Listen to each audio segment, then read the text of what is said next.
Hello, everyone, and welcome back to another edition of Mormon Stories Podcast. I'm your host, John DeLynn. It is April 5th, 2021, and today we have an important episode for you all, and I'm going to read a little bit from the description. Since Title IX passed in 1972 to prevent sex discrimination under any education program receiving federal financial assistance, the religious exemption clause has gone virtually unchallenged.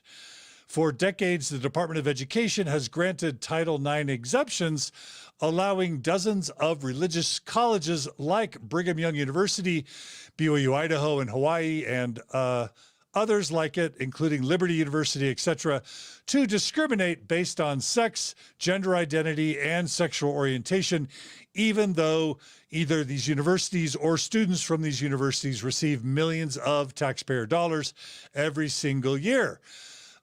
Today, we are going to be joined by attorney Paul Southwick, Chandler Horning, I believe a former student of Brigham Young University, Idaho, I believe, and Luke Wilson from Liberty University.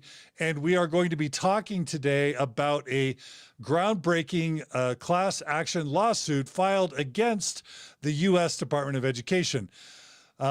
Chandler and Luke are among 33 former and current students from different federally funded religious colleges who have been harmed by these discriminatory practices.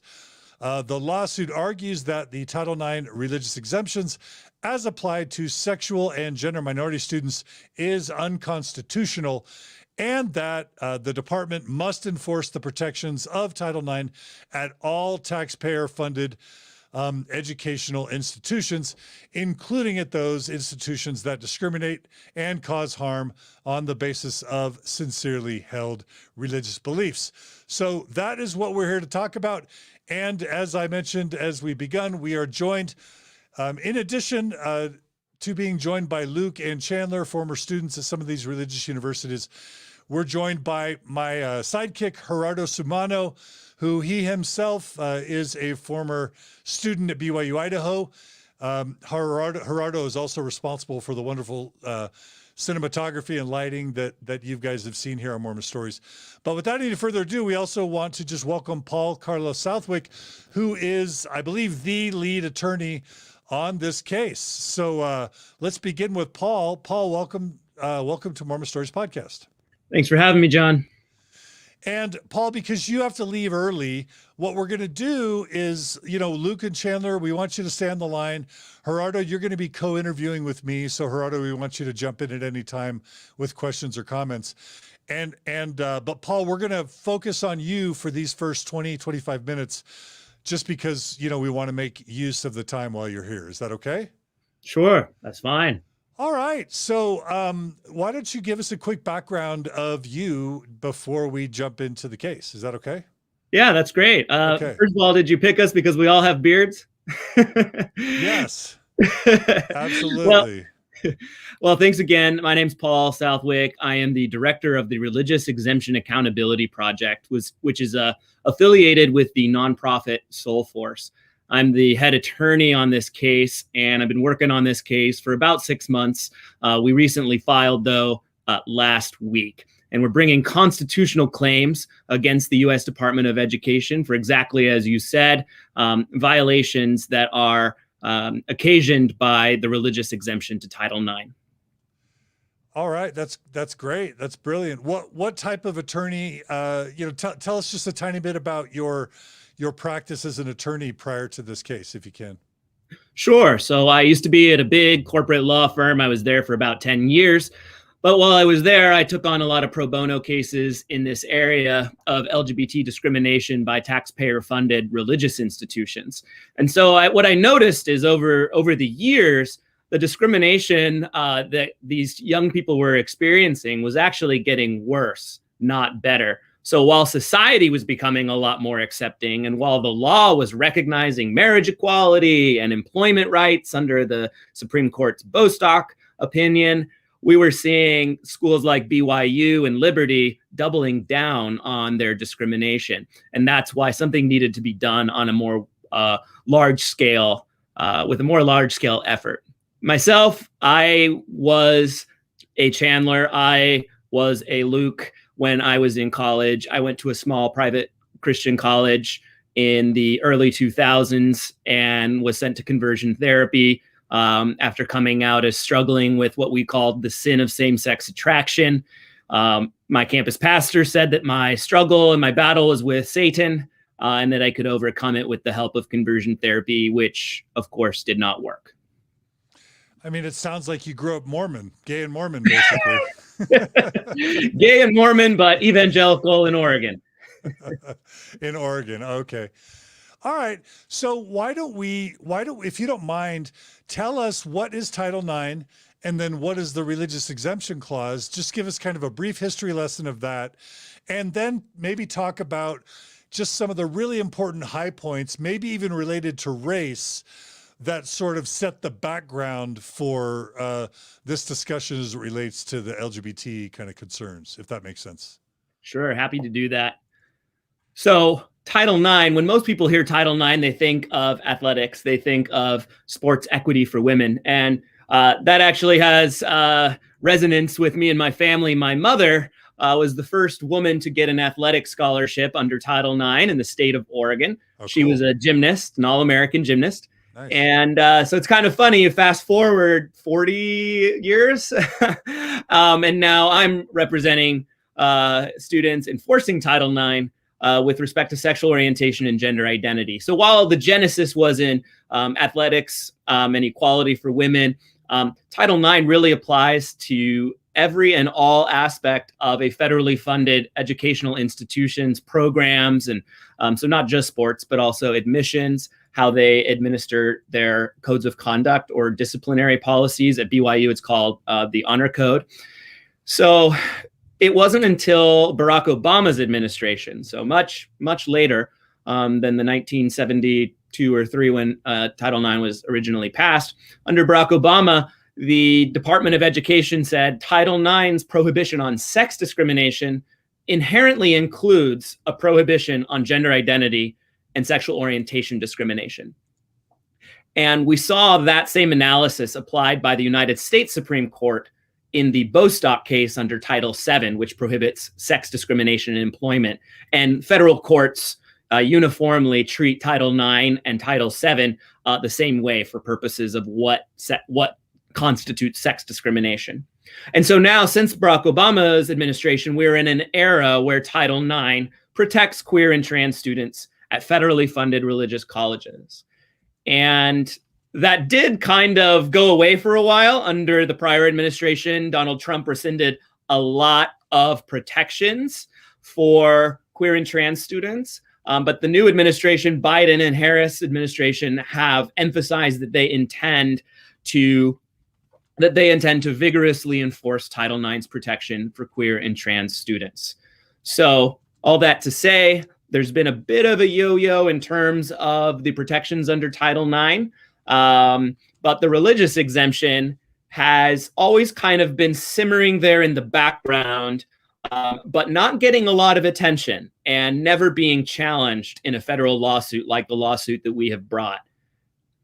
So, John, I don't know if you want me to turn to any other parts of that or if you got any questions there. Yeah, so I guess I want to ask regarding the religious exemption, like I understand that different people have different religious beliefs and that there's some degree to which, people should be allowed to believe what they want, and that even private religions should be, be able to somehow balance their own beliefs and doctrines with the world around them. And so, give us just an understanding of the religious exemption clause, maybe some areas where it makes sense for it to have protections, and then, where maybe it starts to cause problems and be problematic. Sure. I think that everyone agrees that the freedom of religion is a bedrock principle of the U.S. Constitution. We are not trying to change that. Rather, we are trying to enforce that. And what I mean by that is the government is not allowed to entangle itself in religious affairs. And when the government has taxpayer money involved and regulation involved, then the government owes the American people a duty to administer federal money and federal programs in such a way that they are available to all Americans, that the government does not have a hand in discrimination. So our case, if we're successful, our case would not affect any truly private educational institution. And when I say truly private, I mean an educational institution that is not taking government money, that is financed either through its endowment, through private student loans, or from direct support from a religious denomination or church. And there are some of those, but there are over 200 Christian and religious colleges and universities, the 3 campuses of BYU among them, that take federal money and in fact take billions. We're not talking, you said millions at the beginning, and I wanted to say, it's actually billions. Luke Wilson at Liberty and Chandler Horning at BYU represent the 2 largest institutions in terms of how much federal money they take. Combined, BYU and Liberty take almost $2 billion a year in money from the federal government. And that's in the form of student loans, but also in the form of direct grants for research or other program administration. So we're not talking about small sums here. And the difference is, if you want to be a sort of an island, free to do whatever you want according to your religious beliefs, you have every right to do that. But you don't have the right to do it on the government's dime, because the government needs to make sure if it's funding something, everyone, me, Chandler, Lucas, that we can access those programs at the same level as everyone else. And right now we can't. I'm in a same-sex marriage. I cannot enroll at BYU. Chandler and Lucas experienced a very different educational experience than straight students experience at BYUI or at Liberty University. And that's something the Constitution doesn't allow. It doesn't allow it under the Equal Protection Clause, where the Constitution says everyone needs to be given equal protection of the law. And that applies to federal programs and federal funding. And then also the First Amendment is violated here, because the government is essentially funding and establishing a certain set of religious beliefs. And the Constitution doesn't allow that either. So the difference is truly private, no government money, or not so private, government money. And then now you have to play by the rules. Got it. You do a really good job talking about the prevalence of either sexual minorities or gender minorities at these religious universities. So how many students a year, you can answer the question however you want, to what extent are students truly affected? What are the numbers? So one of the things that the Religious Exemption Accountability Project did early on was we commissioned a survey because, John, we wanted to find that out. I had been hearing, I've represented these kids for a very long time. I went to a college like this. I know a lot of alumni who are part of the LGBTQ community who are active in trying to promote things to get better at their institutions, but no one had done a survey. No one, none of the academics, nobody had done a survey of these institutions to find out now in 2021, how many of these young people identify as part of the LGBTQ community. I was thinking maybe 7%. We did the study. We commissioned an independent organization to survey 3,000 youth at places like BYU and Liberty and the other colleges at issue in our lawsuit. And the conclusion was that 12% identify as LGBTQ. And that's actually fairly consistent with the general population of Gen Z. Recent data having nothing to do with us or our lawsuit came out a couple of weeks ago saying Gen Z, 16% of Gen Z identify as LGBTQ. So it's around the same percentage. And and it kind of answers one of the questions we always get asked, which is, why the heck would someone who is gay go to BYU? Don't they know what they're getting into? And the answer is they go to BYU for the very same reason that other Mormons go to BYU. Mormons have gay kids. Mormons have trans kids. And those gay and trans Mormons will want to go to BYU and find themselves there. And many times they don't want to be gay. They want to be true to their faith. They've been told that being gay is wrong, is evil, is bad, that it can be cured. And they go to places like BYUI thinking that maybe this will be a good environment where they can learn to marry someone of the opposite sex. And then when they're there, they realize the crushing reality that they're not changing, that this is who they are. And now they're kind of stuck in this universe where people are really hostile and where there's no freedom for them. Gerardo, you'll have to unmute your mic. Didn't some professors at BYU come out with a study that showed like 18% or something like that at BYU Provo? Yeah, I think it was around 12% too. Mm-hmm. Okay, so when you add that all up, we're talking about over 100,000 students across the country. When you take that percentage against the student body of the 200 and some odd colleges, we're talking 100,000 students that are affected. Affects a lot of students. Yeah. Right. So go ahead, Gerardo. A question I have, Paul, is I know that these religious exemptions that these universities have been pretty much applying for or requesting, I know it's been a mess.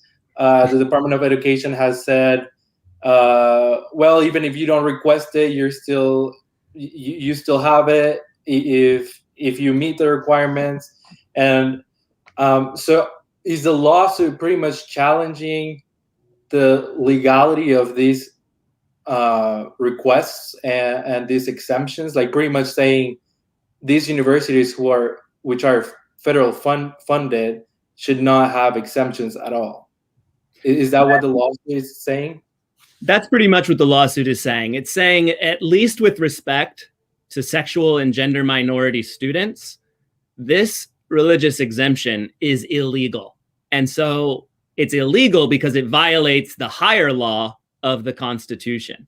So when you're looking at a legal analysis, the Department of Education might say, hey, we're just enforcing the law. Title IX is a law and it's got an exemption. We're just enforcing it. But there's a higher law, and that's the Constitution. And usually oppressed minorities have to rely on the Constitution and the rights that are guaranteed by it in order to avoid the oppression of the majority. And that's essentially what is at play here. And so we are asking that a court find the religious exemption to be unconstitutional and therefore null and void. Practically, what would that mean? Practically, what it means is if someone like Chandler or Lucas was subjected to conversion therapy or expelled or told that they couldn't live on campus and they were discriminated against, that they would be able to file a complaint with the U.S. Department of Education, just like straight students at BYU, just like students, gay students at public schools. They could file a complaint and say, look, I was mistreated here. Please help me. And then the department would investigate that complaint and enforce Title IX, just like it would for anyone else. That's what we're asking.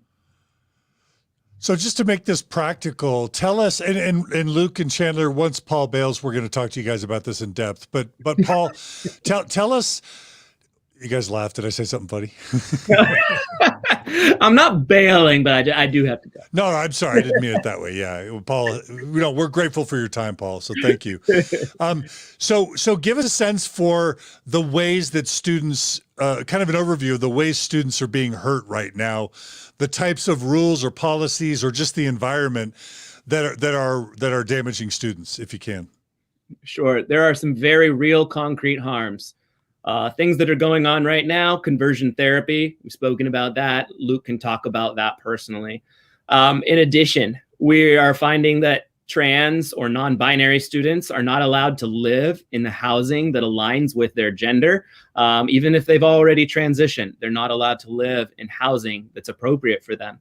We're finding that kids are getting expelled if they are engaged to a same-sex partner, and that engagement may be announced on Facebook, works its way up to the administration, they can be hit with a expulsion. And not only can they are being hit with expulsions. Another concrete harm is sexual assault is a very real problem on college campuses. And it's a problem for queer students too, for queer and trans students especially. When we did our survey, we found that only 2% of the student body in total has experienced a sexual assault while a college student, but 14% of trans and non-binary students at Christian colleges have experienced a sexual assault. They are at greater risk. So what does this have to do with Title IX in our lawsuit? Well, they're at greater risk for sexual assault, but they also feel like they cannot report their sexual assault. Why? Because in reporting it, they will be outing themselves as lesbian, bisexual, gay, trans, non-binary. And when they do that, they could then be subject to punishment and expulsion just for being who they are. And there's no way to report the assault without that disclosure. So there are some very concrete, real harms. We also looked at sort of the less concrete type of harms, but very real and very damaging long-term harms of students experience severe isolation, depression, anxiety, alcohol abuse, eating disorders. We surveyed for all of this, and queer and trans students at Christian colleges are at exponentially greater risk for all of those mental health outcomes. And those are caused in part by a campus culture that views queer and trans people with suspicion and as people who are less than. And when you are in an environment where you're constantly treated as less than, you start to believe it. You start to believe that you are less than, and then you start to cope in ways that are not always healthy.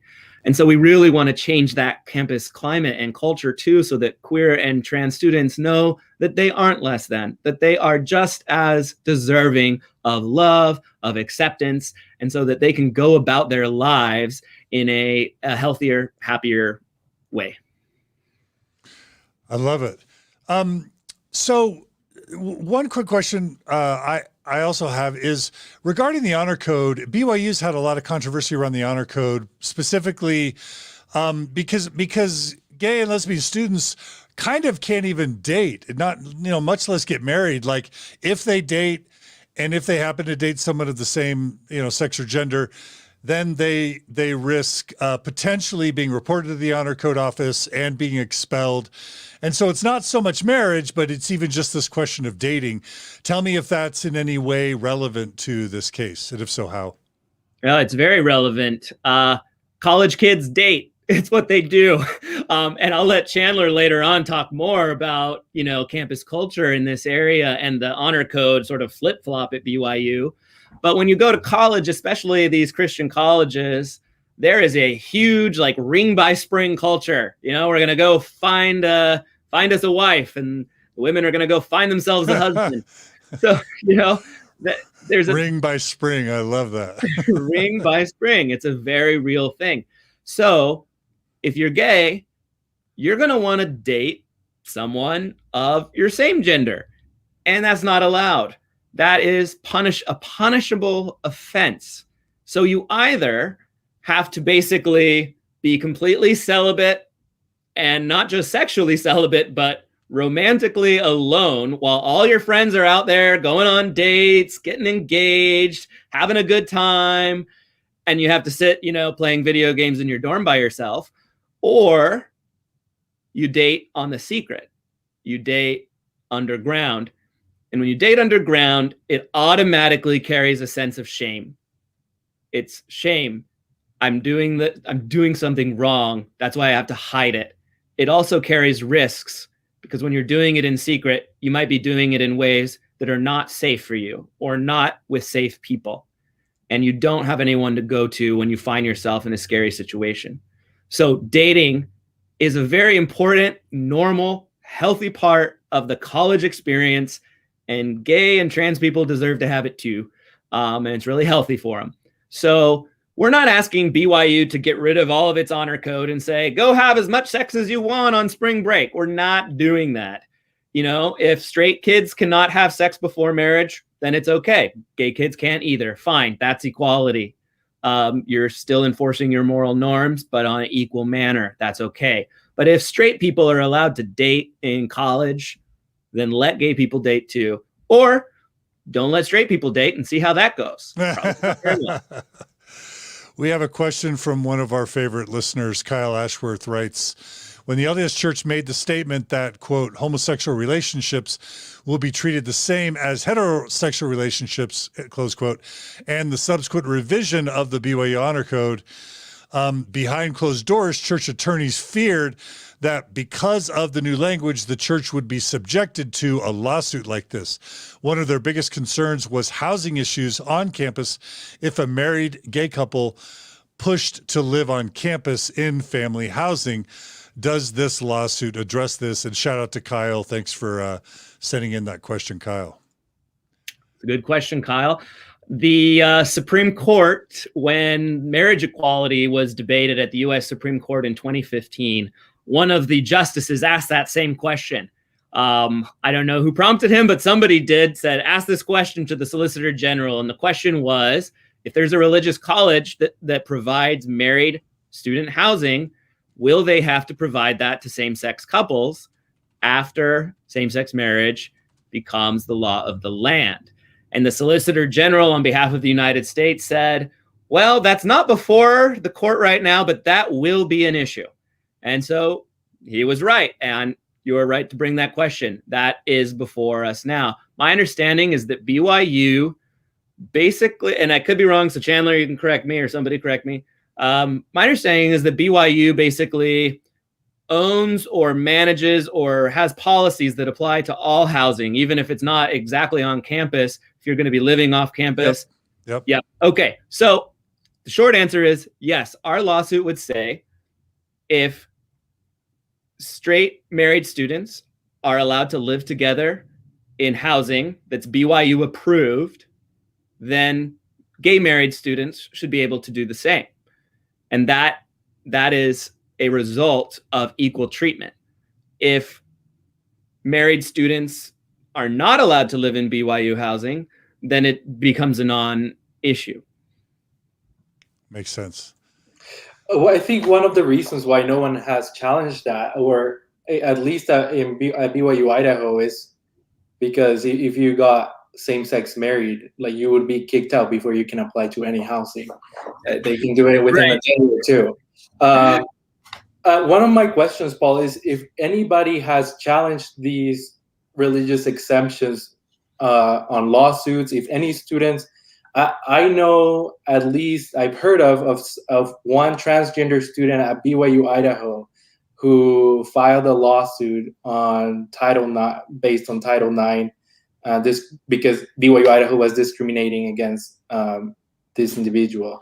Do you know anything about anybody else who has tried before to challenge these discriminatory policies? So there have been a few students who have challenged these Title IX religious exemptions on an individual basis. Now, my understanding is that most of these are not through a lawsuit, but are actually through the internal Department of Education Title IX process. And what ends up happening is a transgender student at BYU files a complaint with the Department of Education. The Department of Education looks at it. BYU says, well, we're excluding this person from appropriate housing based on our sincerely held religious beliefs. The Department of Education looks at that and then says, okay, case closed. That's the end. And that is a practice that we are intervening to stop. So in terms of a lawsuit, there is a case where I represent two students who are also part of this class action, but have an individual lawsuit against Fuller Theological Seminary, which is now on appeal to the Ninth Circuit Court of Appeals. And they were expelled as soon as they were found to have married a same-sex partner. And so that case is going forward. But in terms of challenging the religious exemptions on a constitutional basis and in a class-wide, system-wide basis, that has never been done before. And this case is the first to do that. Paul, tell us, I want to ask if the Mormon church is different, I think, from every other church on your list, because it's a multi-$100 billion organization. The Mormon Church, we know, has at least $150 billion just in like stocks and cash and reserves. I don't think there's another more wealthy church on your list. And so in some sense, the Mormon Church is the 800-pound gorilla, I'm guessing, in your case. They've got senators, they've got congressmen, they've got Mitt Romney, who was the Republican nominee for president. So I have two questions. To what extent do you think the LDS Church afraid of this in terms of how it could negatively impact BYU? And I'm sure this applies to all the schools, but I could see a scenario where BYU would just say, all right, no more federal funding. Is this something that would hurt BYU if it was successful, if it was totally successful in the ways you want it to be? BYU is an educational institution with a strong academic record, athletics program, the works. Nobody's trying to shut down BYU. We're not trying to do that. It wouldn't be shut down if our lawsuit is successful. But what it would do is BYU would have to make a decision. BYU would have to say, do we want to continue accepting around $1 billion a year in federal subsidies and then have to comply with Title IX and the non-discrimination laws? Or are we going to make a decision to reject that money in order to maintain our discriminatory practices? That is a decision that each one of these schools is going to have to make. BYU, with a lot of money on its own, probably could make either decision and carry on, just as well.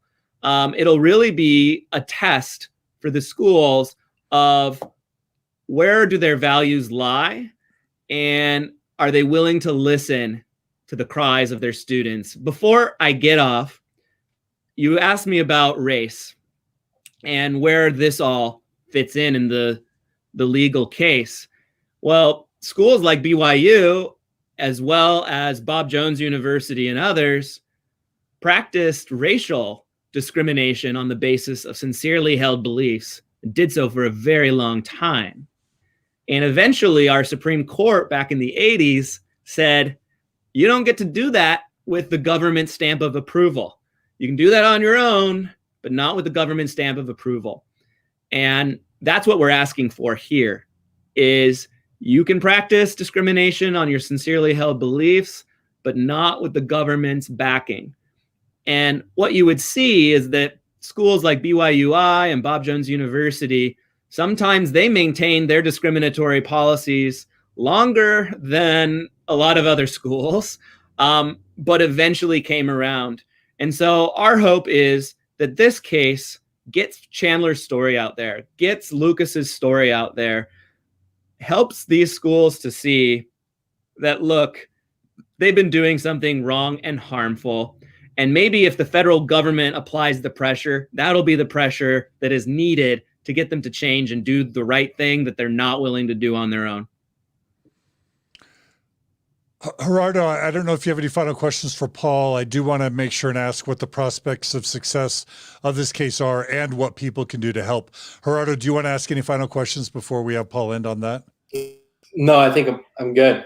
Yeah. Okay. So Paul, what are the prospects of success and how can my listeners help if they want to help out? So we think we have very good prospects of success. It will be a bit of an uphill battle in that we are asking the court to invalidate a statute, but I think that we have the precedent in terms of this Bob Jones University versus the IRS case, in which the Supreme Court said, when you're talking about taxpayer money, even if you have sincerely held religious beliefs, sometimes there are government interests that can and must supersede those beliefs. Back in the 80s, that was on race discrimination. Now it's on sexual orientation and gender identity discrimination. And I will just note that in 1983, when the Supreme Court made that decision about Bob Jones' interracial dating policy, there were more Americans back then that opposed interracial marriage than there are Americans now who oppose same-sex marriage. Same-sex marriage is now supported by 75% of the American public. And in fact, the only religious political demographic that opposes same-sex marriage or generally rights for LGBTQ people are white evangelicals over the age of 50. And that subgroup should not be able to control the life and the destiny of what happens to these 100,000 kids at taxpayer-funded colleges. And so we think the Supreme Court will agree with us on that point, that the time has come where our society recognizes that LGBTQ plus people are worthy of dignity and respect under the law. And we expect the court to affirm that. In terms of helping out or learning more about the case, you can visit www.thereap.org,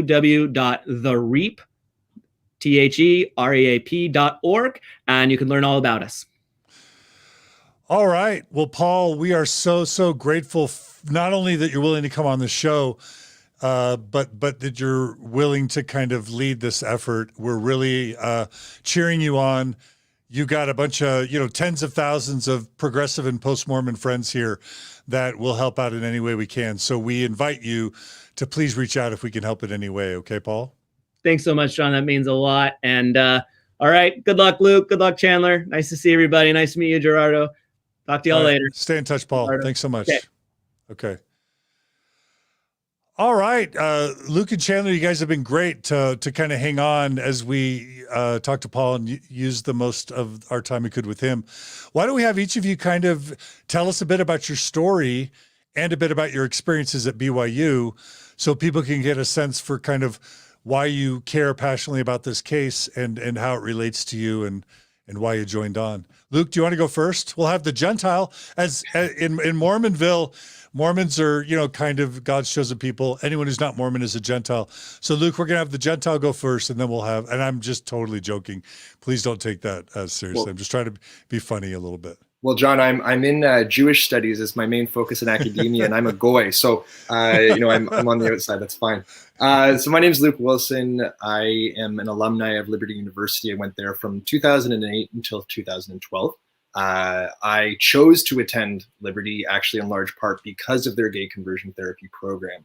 So when I was in high school, I was making the decision, where do I go for college? And I actually was making a little bit of a table trying to figure out, do I want to stay in Toronto or do I want to go elsewhere, particularly to Liberty? And so when I was making this decision, I was weighing the pros and cons, and every pro I would put a little check mark next to, save money by staying home or go away and have an adventure, check mark for each. The only thing that I put down for, the only thing that I offered 2 check marks for was the fact that Liberty had a conversion therapy program. And I was made. You wanted that. You liked that idea.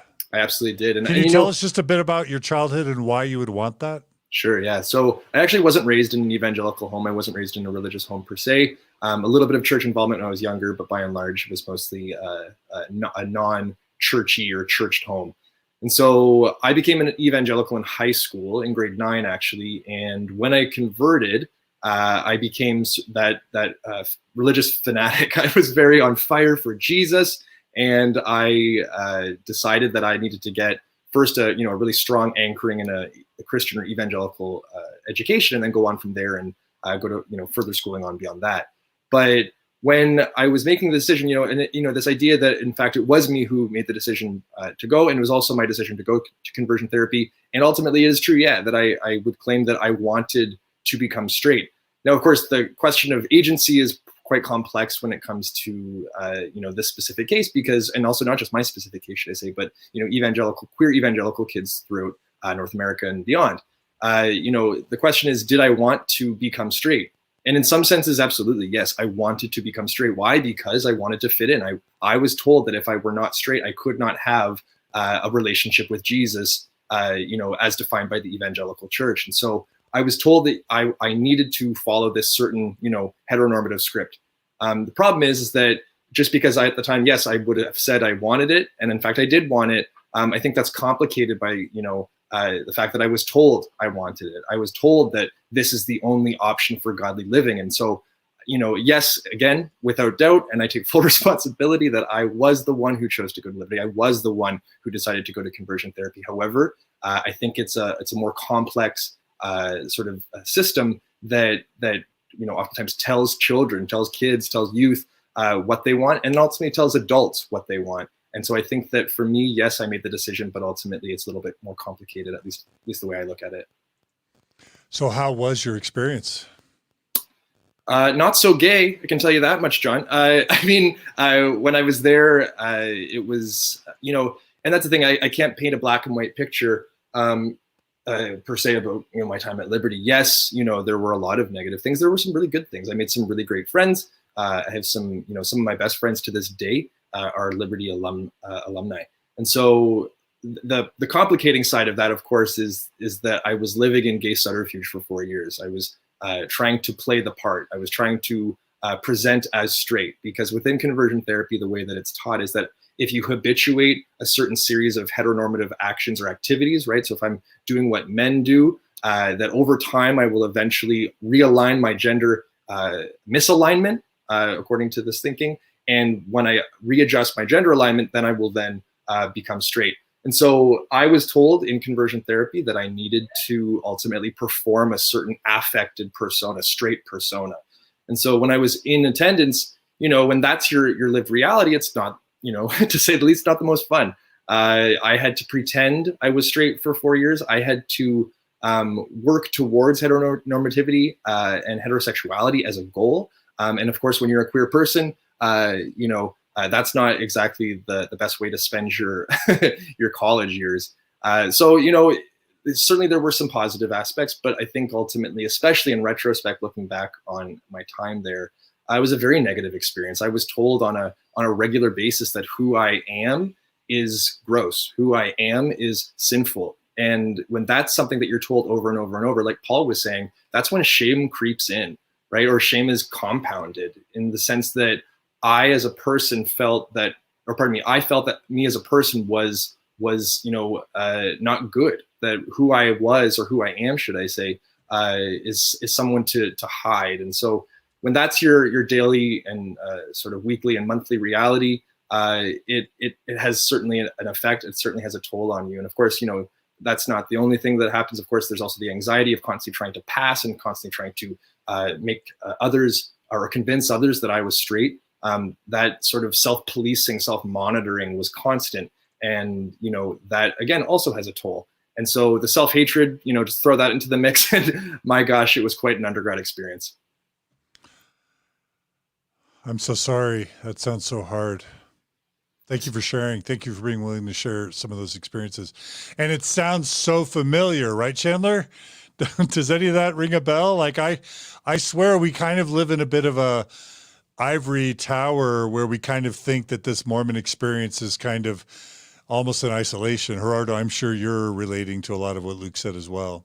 Yeah, 100%. When I read NBC's article and Luke was interviewed for it, I was like, this sounds so Mormon, sounds super BYU. But yeah, super relatable. I'm part of a group, a working group for early career scholars in religion. And one of the folks in the group is actually, she focuses on Mormonism in Canada. She's a historian. And she said that when she was reading my paper, I have a forthcoming book chapter about Liberty and the heteronormative culture at Liberty. When she was reading it, she said, Luke, I could have substituted Liberty and put in BYU, and this paper would have been, from my understanding, completely accurate. So it seems like we have, in some ways, very similar experiences. Well, Chandler, let's get you in here and maybe have you share kind of your comparable experience if you're comfortable. Yeah, sure. Thank you for having me. So, tell us how your story was similar or different, maybe. Yeah, I mean, a little bit different, largely similar. I of course did choose to go to BYU as well, but at the time I was still closeted and still dating girls, still trying to, live life the Mormon way. And so straight out of high school, I did something called the Pathway Program, which, because I didn't know where I wanted to go to college, I just knew that I did not want to serve a mission. And that was just my own personal reasons, on top of realizing, I have this same-sex attraction is what it's called in the Mormon church.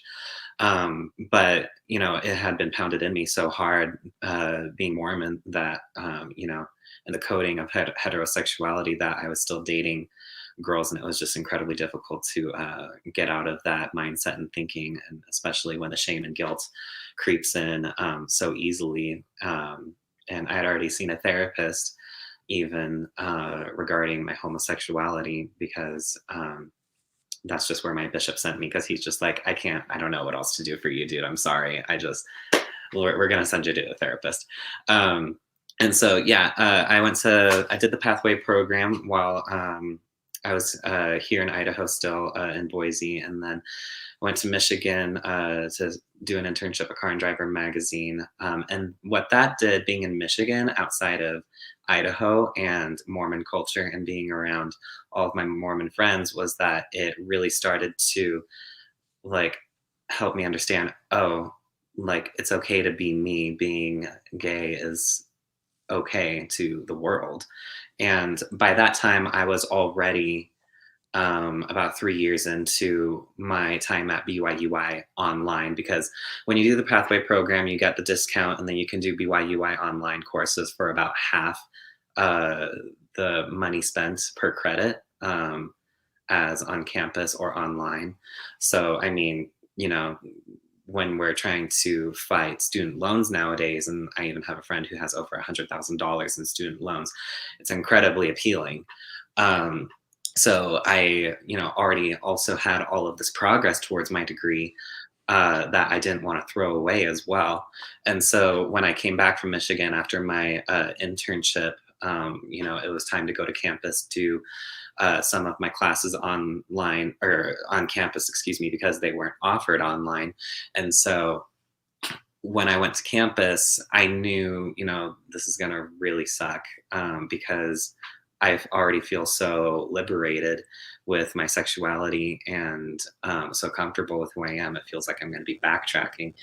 So in January 2019, I ended up going to campus, and I'm just like, okay, we'll just get through these 2 semesters on campus that I need toward my degree, my bachelor's. And I put myself back in the closet, and I shaved my beard, because at the time I did have my beard, but you can't have a beard on campus. And as part of the honor code, on top of you can't wear shorts on campus. And so I, you know, got through my first semester. I got through my second semester, and actually I want to say it was about the second or third week through my second semester, we were actually in class, and that was during the time when the reversal of the doctrine or principle or whatever it was that the church had against LGBT members or children of LGBT members. Anyways, that came up in class, and the teacher asked, you know, what do you guys think about this? What is the church's, how do you feel this? Because my degree was in public relations. How do you feel this affects the church's public relations? And so after a few people had already spoken, I raised my hand and said, you know, I think this gives so many members whiplash, and it's not helping, especially since we already have such a high suicide rate among LGBT teen members in Utah. And I'm just saying this is horrible public relations on their part, especially after 4 years when it's been in effect. And so essentially at that time, I had also said, you know, I'm gay, and this makes me feel even worse about who I am, because, you know, the church, it feels, can't even get their own mind straight. And so I essentially came out in my second semester on campus, and just from there on, just seeing how everybody else was dating, because, you know, BYUI, it's known as a nickname as BYU I do. So they, as Paul said, go to get the ring by spring, and seeing so many kids holding hands, the constant public display of affections by students on campus. And just at the time, I was still so emotionally insecure, unstable, lonely, and I had never been in love before. And it was absolutely horrible. And so that's when I decided, maybe I can get some support for this. And so I looked at, I had heard about the BYUI underground support group. It's called the Brotherhood. And so I filled out the paper, I applied for the Brotherhood, and they interviewed me to see if I would, qualify as a member, I suppose.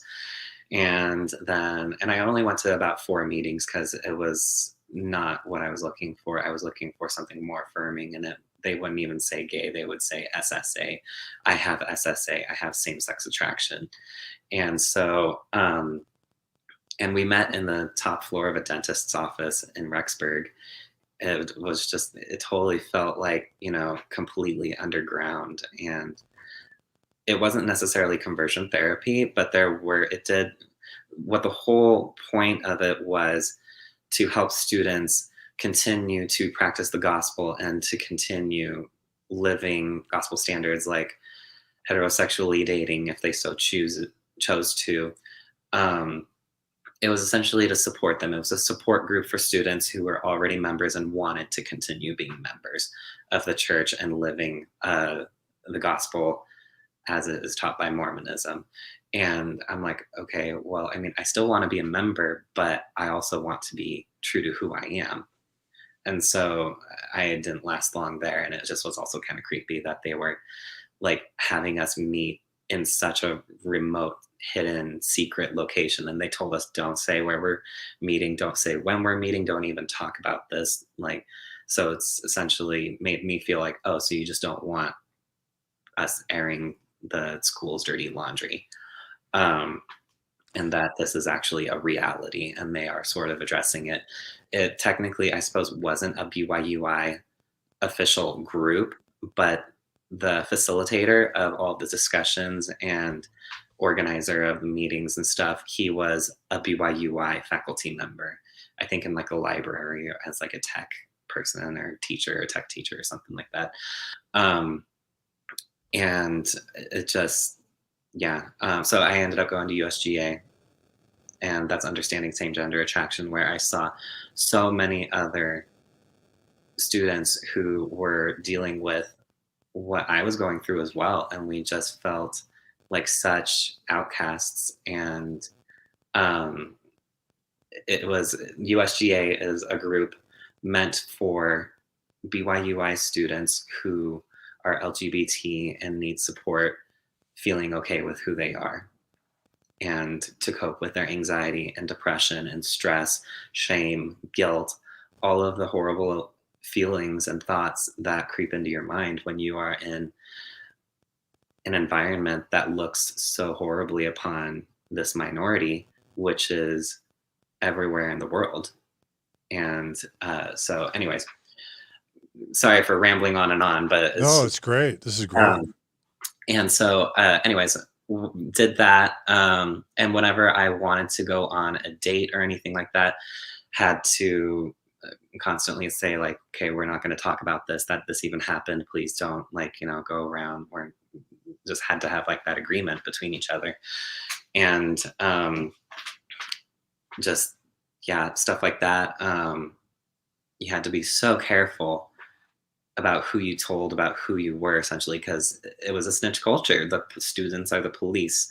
The teachers are the police. Everyone anyone could go to the honor office and say, so-and-so, I saw them kissing this person or going on a date or more than that.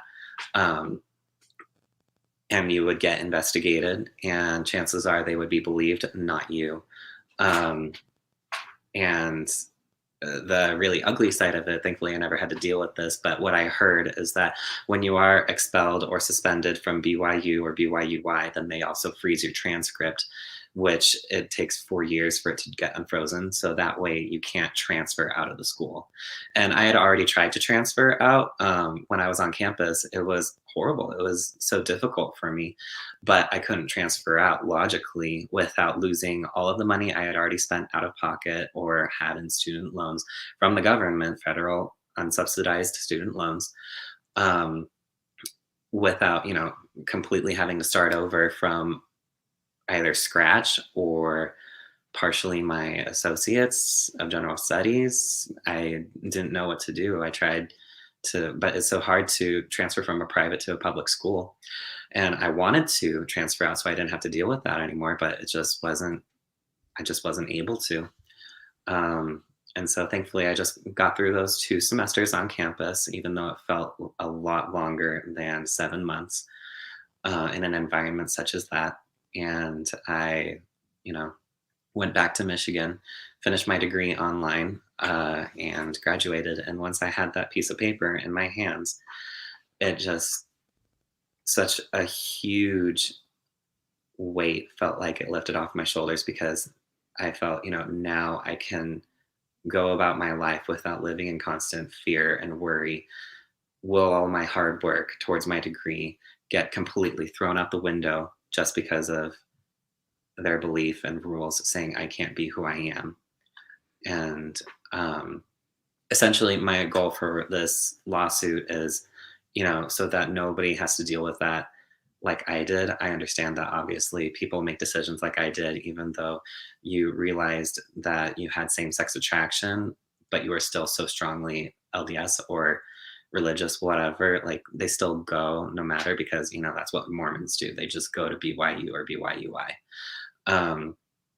I just want it to be that this message gets out saying, just because they're getting federally funded and stuff does not mean that they can discriminate like they have been. Yeah. Gerardo, I mean, first of all, Chandler, thank you so much for sharing that story as well. I just, college is supposed to be about like learning, having fun, dating. And it's just it seems so awful that you had to be so stressed, so vigilant, closeted. I can't even imagine what it's like. It's one thing to just always be closeted. It's another thing to not be closeted and then go back in the closet. And then this whole brotherhood thing. Gerardo, did you know about the brotherhood when you were at BYU Idaho? Had you heard about that?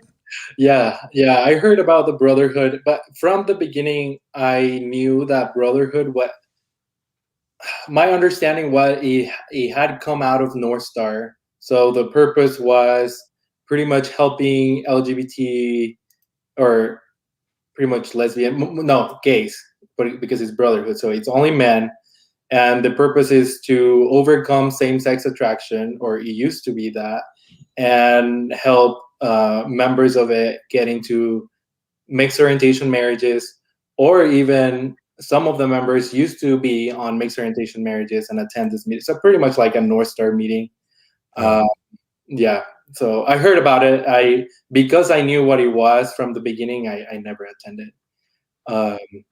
But do we know if the brotherhood did the same types of things with North Star and I don't mean to be disrespectful here, but the cuddling and just this idea that if men could find a way to healthily get their male bonding out, as if it's like something to be purged, then they could in parallel have, quote, healthy relationships with other women. Do you guys know if they did that kind of stuff, Chandler?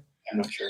So I don't know for sure, but I had heard stories from either people in the area who, had locals in the area, who had attended, because the brotherhood wasn't, I believe, just for, it was mainly, I believe the goal was for students of BYUI, but it was open to more than just students.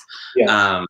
Like there was, it was like called the Friendly Touch, or something like that, where, it was people of mixed orientation marriages who would go and do the cuddling. They don't do it today. They don't do it anymore. But I had heard that did happen. Yeah. And yeah. And also what in my experience, and I've been following this since Evergreen, and then it was North Star, and there's the journey into manhood. But what I've heard about all these types of, and Luke, we could bring you in to see, I can guarantee this is not just the Mormon thing, but all of these sort of attempts to bring men together to heal or cure from their same-sex attraction, they always became opportunities to meet guys and then to have relationships on the side. Now, Luke's smiling and laughing. Chandler, let me ask you if that's what you, or Gerardo, if that's what you guys understood as well. And then Luke, we want to get you in on that question too. I'm sorry, what was the question again? If they were was it your understanding, or did you have any reason to believe that the Brotherhood was also by some an opportunity to meet other gay men, and then they would end up being romantic relationships on the side, even though the mission of the organization was to help you stay at BYUI and stay faithful?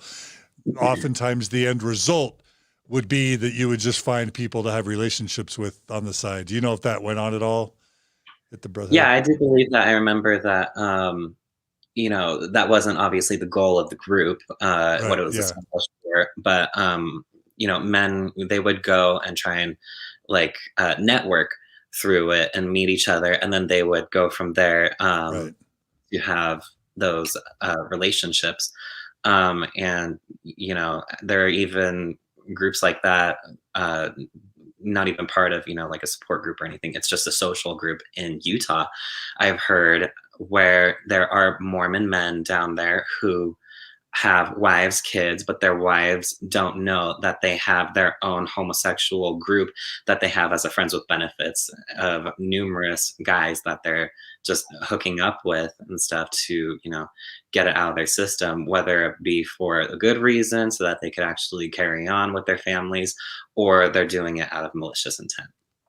I know it happens in North Star groups, so I don't know about the Brotherhood, but I would imagine it happens. I know that was one of the main reasons why I believe it was President Clark at BYU Idaho a couple decades ago or years, that he removed USGA meetings on campus because he was afraid that it was going to be a group where gay students were going to meet and then date afterwards. Yeah, I don't know if I didn't even know that they were meeting on campus, but I do know that, yes, USGA was not allowed to, or is not allowed to meet on campus. They had to meet at the time when I went, was the Family Crisis Center, ironically enough, in Rexburg. And now I believe actually they were able to get the funds together from either members of the community so that they could have their own safe place. Luke, let's bring you back in. How much of this sounds familiar to your experiences, and what other insights do you have about this sort of ancillary campus programs, either directly connected or indirectly, unofficially connected to the university and or church? If that makes sense. Yeah, so a lot of it sounds very familiar. I was a part of a group that was called Band of Brothers, so it's similarly named. Before it was Band of Brothers, it was called Masquerade. And after it was called Band of Brothers, it was changed to Armor Bearers, which was the name up until last year. So again, I'm not sure if Liberty is still running the conversion therapy program, because their in-house conversion therapist retired this year. So I'm not sure what the state of affairs are currently, but that was up until earlier this year. So it sounds very similar, I find it like comically and ironically bizarre, right? That you have this group on campus. For us, we met on campus, and it was similar in the sense that to Chandler's experience, that it was very secretive.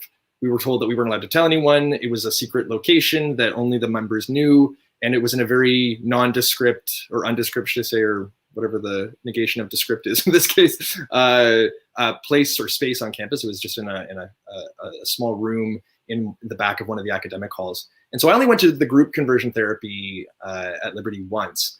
And it was an incredibly bizarre experience. But again, I think to your question, John, where, this idea of, was it a breeding ground for gay dating? Absolutely. The way I always put it is that it's like, the way I saw it at the time was it was gay Christian speed dating, right? You put all these guys in a room once a week or every other week. I forget how regular it was one or the other.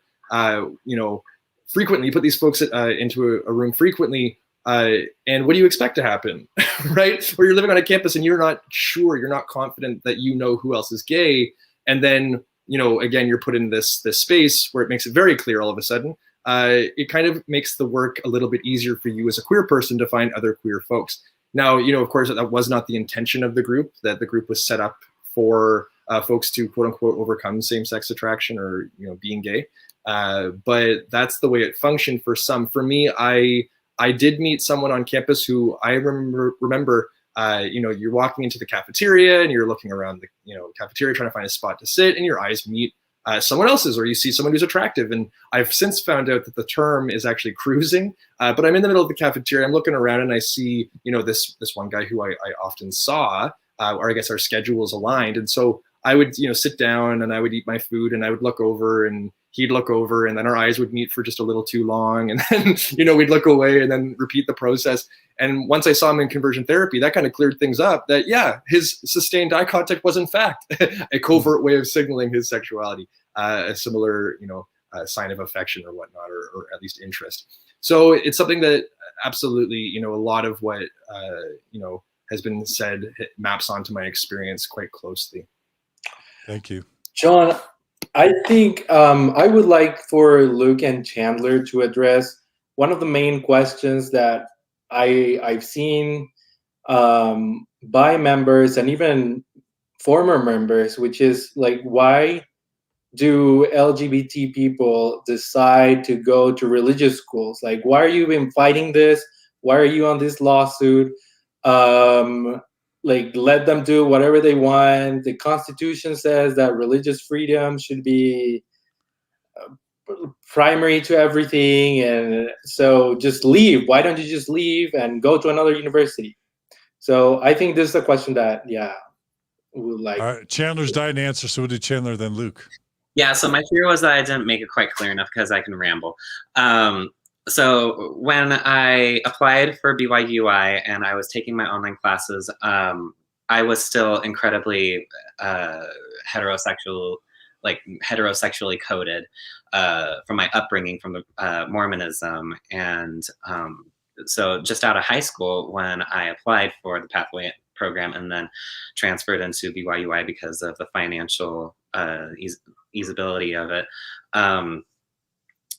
I had been about 3 years into my degree, and then I was like, oh crap, I have to go on campus now and I have to deal with it, and go through all of that in the first place. So I tried to transfer out, but I couldn't. It just didn't make sense because I had already worked so hard and I checked all of my credits and they did not transfer to I couldn't find any schools that they could transfer to. And yeah, so I could have transferred out or just stopped going to school altogether, but it just didn't make sense. So I just decided to keep going. And, when this lawsuit came around and we found,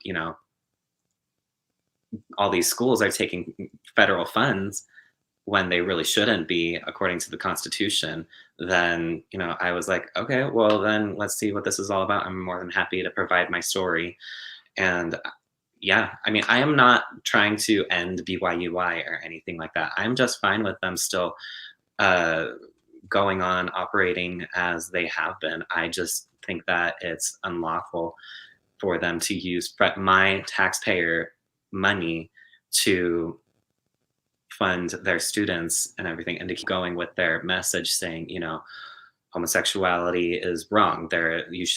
You can't do all of this, and just discriminating against all these students and putting them through what I went through.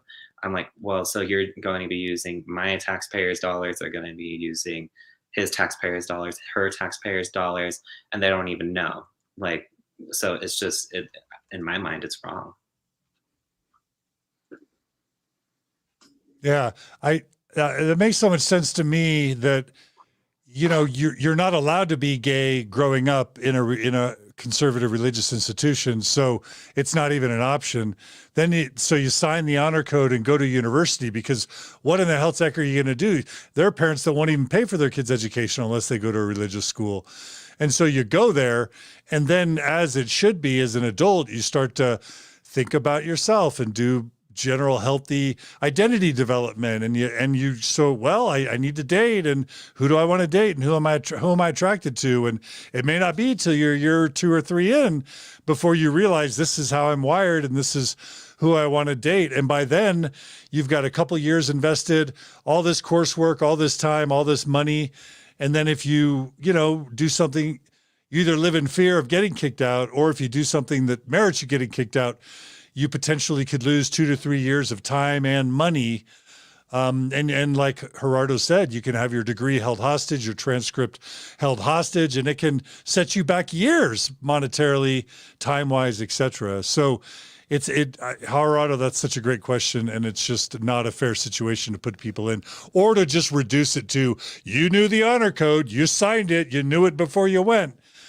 It's just not fair. Luke, go ahead. If you want to, I'd love to hear your answer to Gerardo's question as well. Yeah, I mean, there are multiple reasons why queer folks or queer students go to these institutions, right? Sometimes it is that mom and dad are only going to pay for, their education if they attend Liberty or BYU or other schools like it. Sometimes students receive academic scholarships. I mean, I was at Liberty on a scholarship, and that was financing my education. It was actually more expensive for me to stay in Toronto and live at home than it was for me to go to school in Virginia and live on campus. So, that's a reason as well. There are sports scholarships. We, of course, have queer athletes as well. But on top of all of that, I think ultimately what matters is that, the very fact that they're offering things like conversion therapy, that should not even be an option, right? Again, my draw to Liberty was in large part the conversion therapy program, but that's like saying, well, we should have the option, freedom of choice, that one can go to conversion therapy if one wants.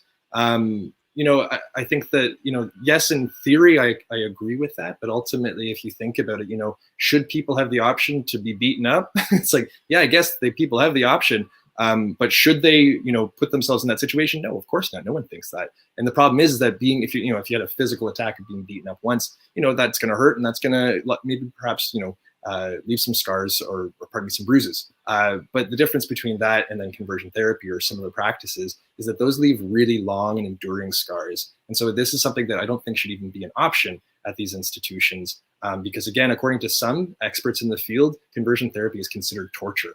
And so there are a number of articles, academic, peer-reviewed articles on this very topic. And so this is something that I feel strongly that the option of conversion therapy shouldn't be there at all. But on top of that, if in fact, these institutions are taking federal funds, and not just millions, but again, billions of dollars at that, they should be held to the same standard as public schools who are not discriminating and actively discriminating against the LGBTQ community on their campuses. Yeah, love it. Gerardo, what other questions or comments do you have for yourself or for Luke and Chandler? I wanted to ask Chandler if what was his experience with the overall environment. I know, for example, Luke has talked about the conversion therapy that he went through. For example, my husband, Zach, he just a couple of years ago in 2019, when he went to a bishop's interview, the bishop offered him to refer him to a conversion therapist. So it's still happening at BYU, Idaho, even though the church kind of doesn't sponsor it anymore. But a question for both of you would be, what are these institutions like BYU, Idaho, or Liberty teaching in their curriculum that could be damaging to to gay students? Or LGBT students. Chandler talked a little bit about it, but I think it's important to know that, at least in my experience at BYU Idaho, some of the classes that we had to take, some of the religious classes, were terrible for LGBT people. There's a class that there's 2 weeks where they only talk about homosexuality, and you're paying for those. For that class, you're paying for those credits, and you have to sit through it and answer quizzes and tests and pass it.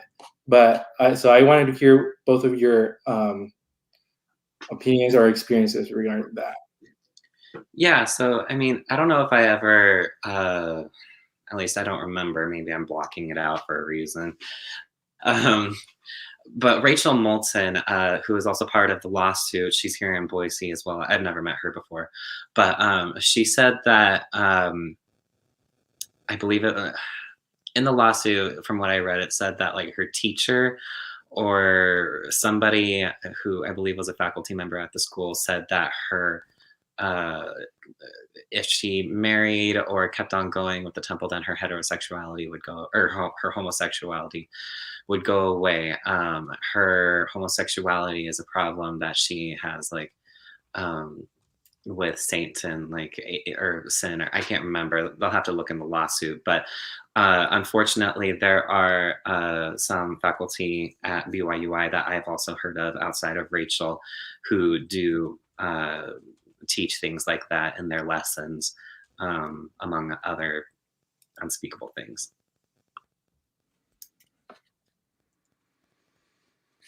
How about you, Luke?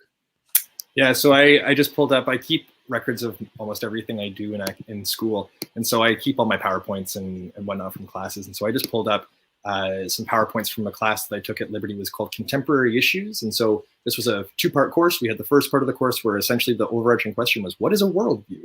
Which of course speaks to how the quality of education I received at Liberty, that was the guiding question. That's what we were trying to define the whole time. But the second part of the course was applying our worldviews to different social issues, being gay or homosexuality being one of those social issues. And so the PowerPoint titles I have here are Homosexuality Myths, A Call to True Compassion. I'm very curious to go back and revisit what their true call to compassion or call to true compassion is.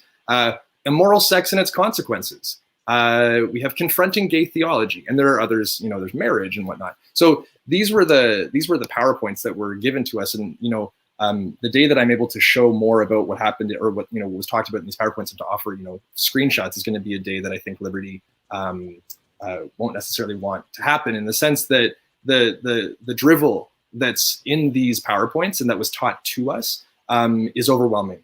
And so that was just one class. You know, I can think about the literary theory class I was in. We learned different schools of criticism and theories in order to approach literature.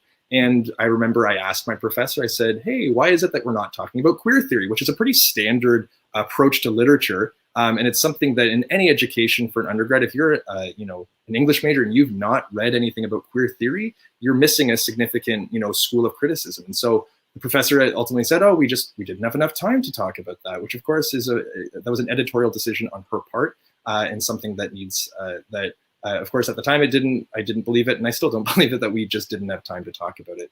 But, you know, these are two courses where either by omission or direct attack, the LGBT community was framed in a way that wasn't, you know, all that favorable.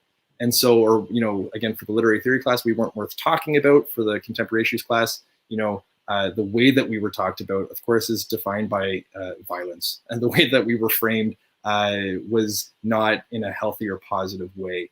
And so, you know, curriculum-wise, we certainly had courses that talked about homosexuality, that talked about heterosexuality, of course, in very elevated or laudatory terms, as not only the better option, but the only option. Again, if one is to have a relationship with Jesus, that one has to be heterosexual according to this restrictive and restricting theology.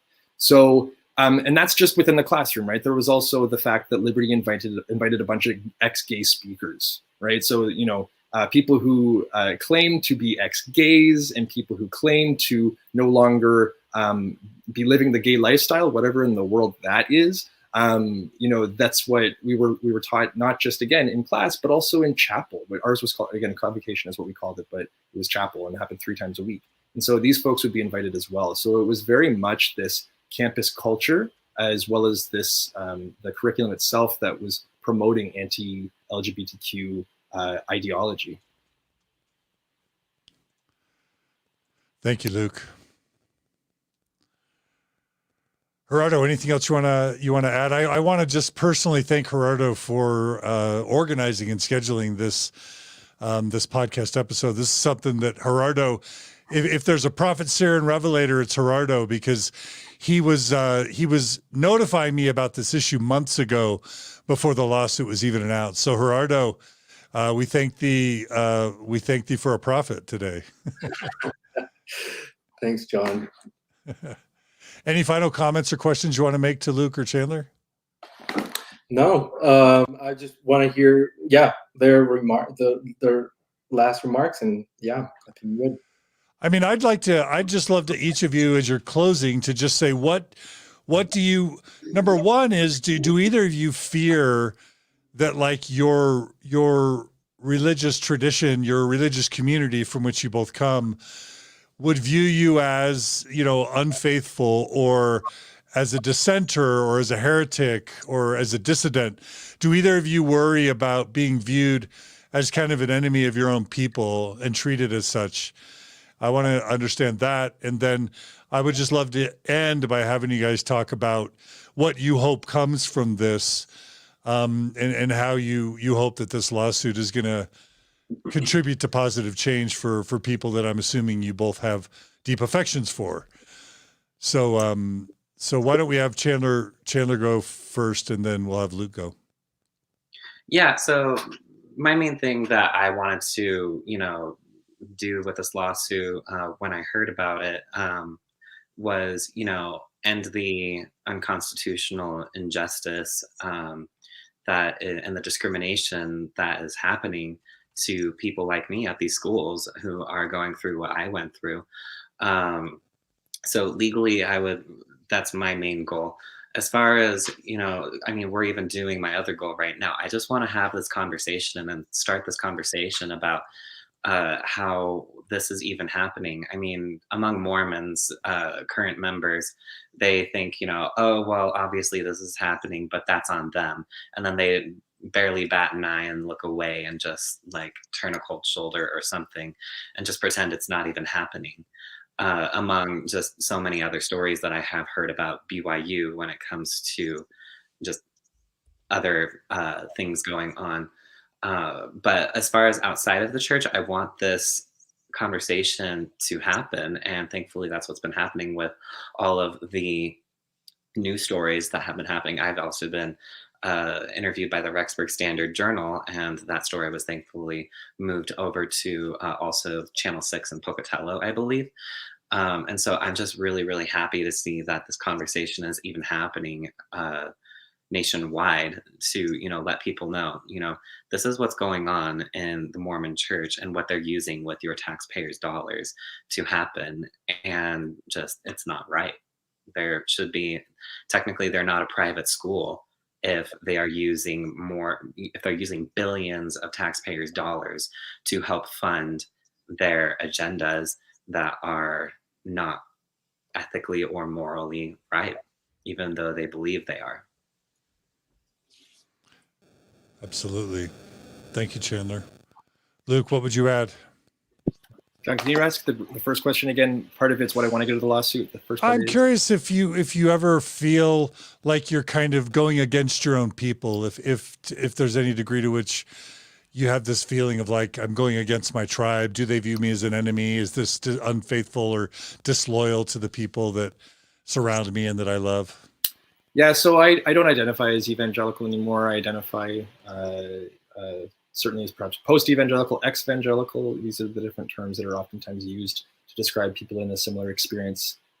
So I don't fear in any way reprisal. I don't fear in any way, excommunication. I think, if anything, the friends and family of mine who are homophobes or who do have deeply homophobic beliefs, that these people made it very clear when I came out when I was 25 that I'm not someone they want in their life. And so that work has already been done for me. They've made it very clear, either by explicit messages or by omission, by just simply not talking to me anymore or gaslighting me.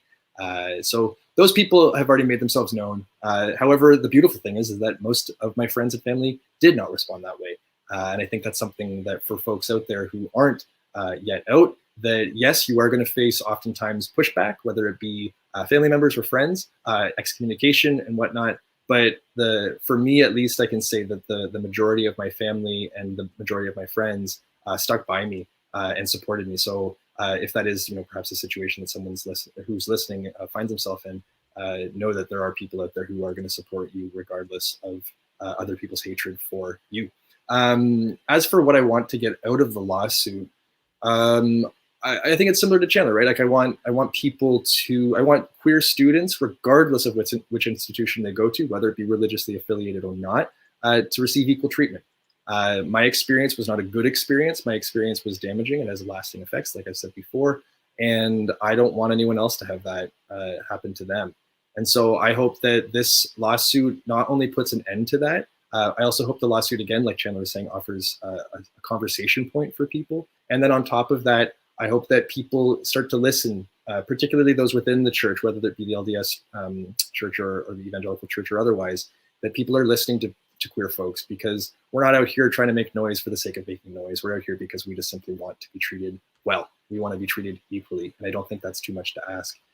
Lastly, I would say that I hope that this lawsuit does, or what work I want it to do is I hope that it exposes these institutions. These are institutions that have deeply hurt a lot of people. And I think it's only time that we start talking about it. And, I started writing about my experience back in, or last year, my first article was published about Liberty.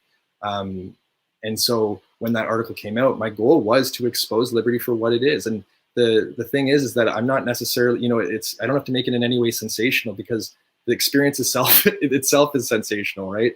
That what happened to me and what happened to countless others is common. And this is something that the content speaks for itself, and the content is violent. The content is negative. And this is something that has, again, a lot of death-dealing consequences. And I hope that this lawsuit and the media attention surrounding it put a spotlight on these schools to expose them for exactly who they are. And oftentimes they're deeply homophobic, hate-driven institutions that I think need to be, seen for what they are.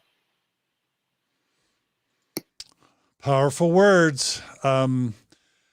Gerardo, any final words you want to make as a former BYU Idaho student and someone who I know cares deeply about these issues? Any final words from you, Gerardo?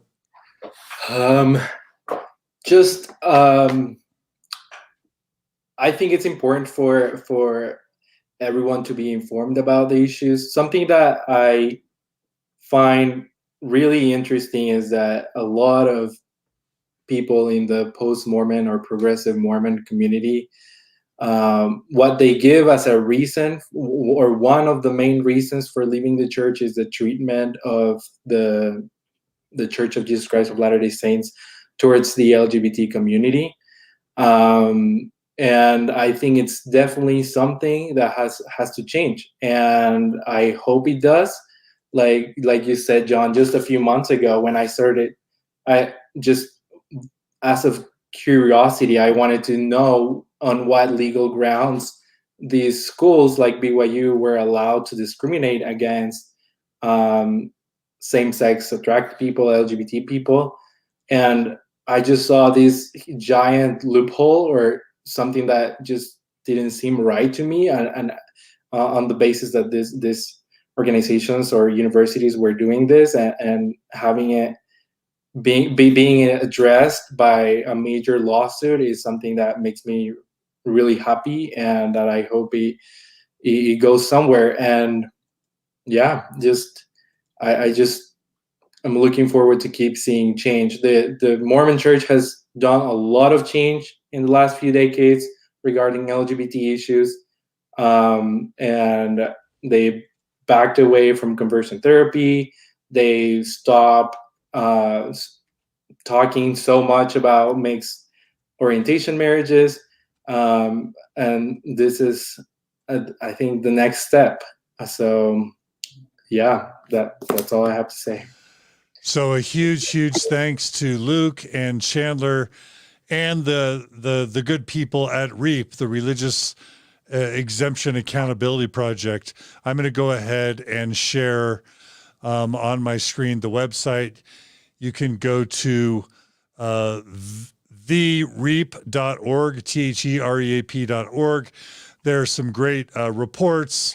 There's information about the plaintiffs. There's information about a movie that they're going to make. You can take a pledge. You can sign up for email to be on their email list. You can donate if you want to.